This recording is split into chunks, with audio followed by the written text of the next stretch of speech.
Click on this plus sign to add a track. You can add two types of tracks. This is the audio track. It takes the input from my USB mic.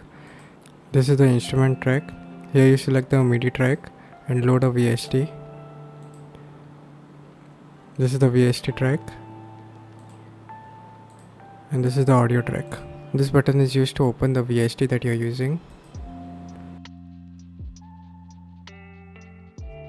I'll draw some MIDI in. This is the mute button. When I press the mute button, it won't play anything that is in the track, but the rest of the tracks are played. This is the solo button. It will play only this track except all the other tracks. This is the record arm button, used usually in the audio recording track. When you click on it, it arms the track, means it gets it ready for recording. You can press R on your keyboard to start the recording, or you can press the button over here. It will start the recording from your input microphone. This is the input echo button. When you enable this, you can hear your own voice coming through the microphone. When I enable this, I can hear my own voice in my headphones. Like right now. In this drop down, you can select whether you want to view the track in the clips mode or in the notes mode. If you view it in the notes mode, you can directly draw in the MIDI notes, but it's not that useful. So it's recommended to keep this in the clips mode, because you can move the clip around, and if you double click on it, it opens up the piano roll. This is the automation read button. So whenever you create an automation, like this is a volume automation, so now it is reading the automation. If I turn this off, it won't read this automation lane, and it will play the whole thing through. This is the automation write button. I'll add a plugin.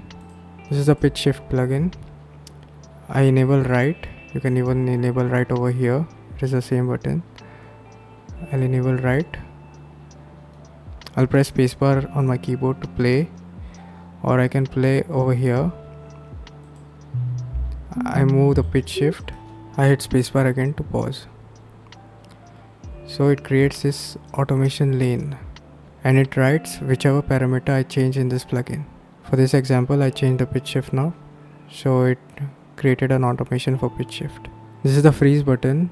So when you press this button, it converts the MIDI to audio, and you can move this audio to a new track.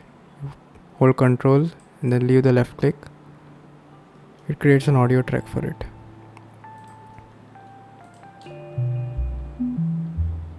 To turn this audio back to MIDI, you just click on the freeze button again to unfreeze it. This is the archive button. It is just like the mute button. It doesn't play anything that's there in the track. It's helpful to remove some load off the CPU. This double arrowed button collapses the track and expands it.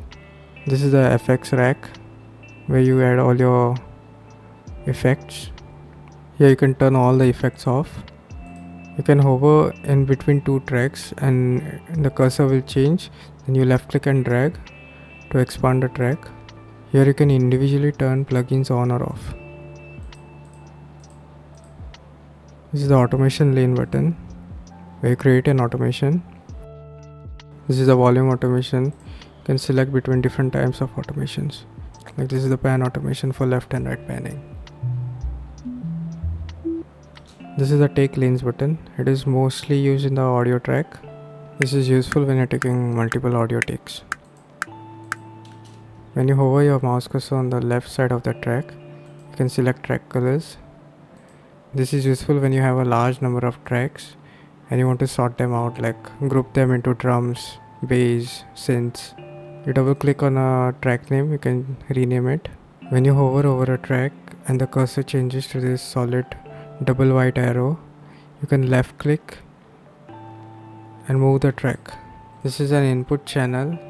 From here you can set your MIDI instrument to send a signal to the VST that you're using. This is the output channel.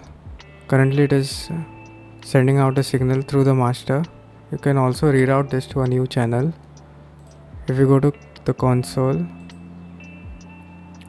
here you can see the same outputs. This is the audio track. My microphone has been set as the input and the output is the master channel.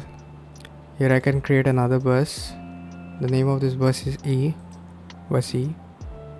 So I can set the output of this channel to bus E, and the output of bus E will be to the master channel. This is useful to add effects like reverb, compressors by grouping multiple tracks together.